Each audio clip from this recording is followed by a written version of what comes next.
We believe in freedom from fear, in denying fear the power to influence our decisions. Some people believe that I will go nowhere, and maybe they're right, but maybe they're not. Life damages us, everyone. We can't escape that damage.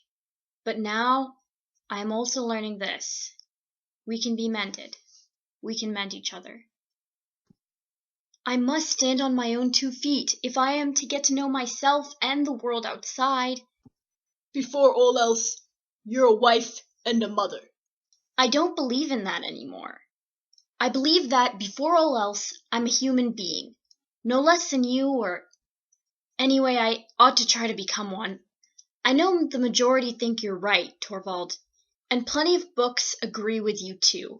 But I can't go on being satisfied with what the majority says or what's written in books. I have to think these things over myself and try to understand them. So I guess we are who we are for a lot of reasons. And maybe we'll never know most of them.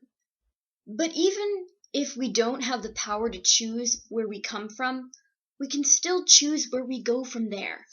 We can still do things, and we can try to feel okay about them. I wanted to explain that I am constantly overestimating and underestimating the human race, that rarely do I ever simply estimate it. I wanted to ask her how the same thing could be so ugly and so glorious, and its words and stories so damning and brilliant. I am haunted by humans. It seemed to him that in Anawadi, fortunes derived not just from what people did or how well they did it, but from the accidents and catastrophes they dodged. A decent life was the train that hadn't hit you, the slumlord you hadn't offended, the malaria you hadn't caught. I'm supposed to smile and laugh and talk and get things going, because people are attracted to that. They want to follow the happy person. They want that happiness to rub off on them. The worst part of holding the memories is not the pain. It's the loneliness of it. Memories need to be shared. If we don't find anything pleasant, we'll at least find something new. My intent wasn't to save the world as much as to heal myself.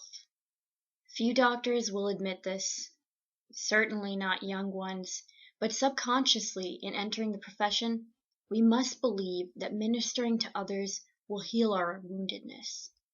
And it can, but it can also deepen the wound. Once my father told me he had a recurring waking nightmare. What if one should simply fail in what one set out to do in life?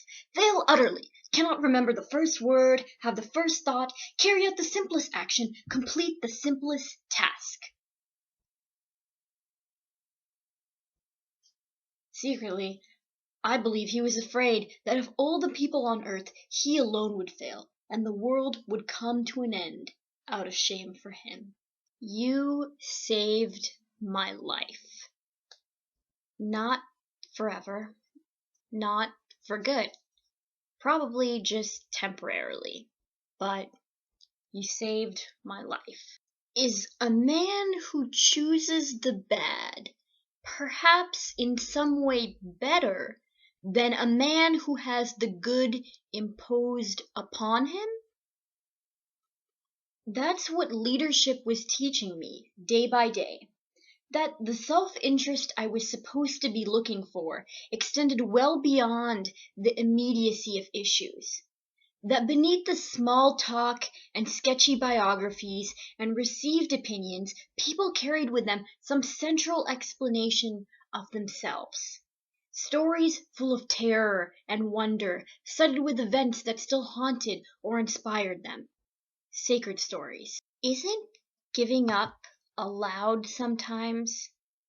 Isn't it okay to say, this really hurts, so I'm going to stop trying? It sets a dangerous precedent. For avoiding pain? For avoiding life. We must be born with an intuition of mortality.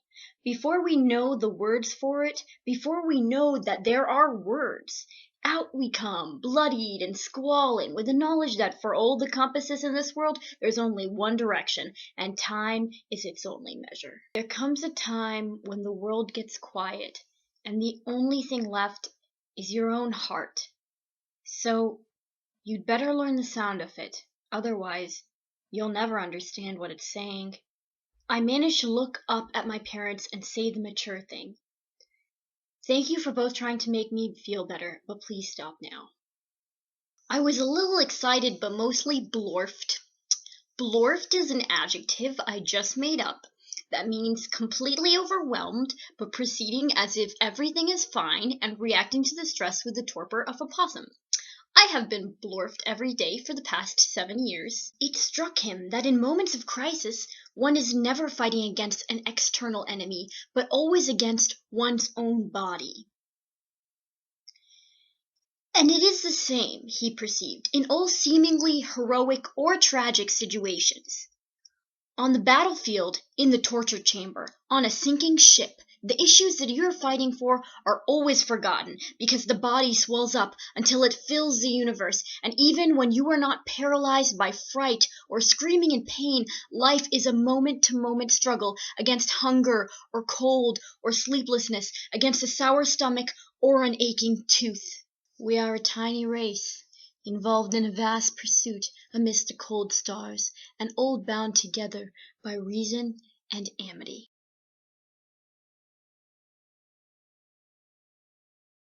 What made Madeline sit up in bed was something closer to the reason she read books in the first place, and had always loved them.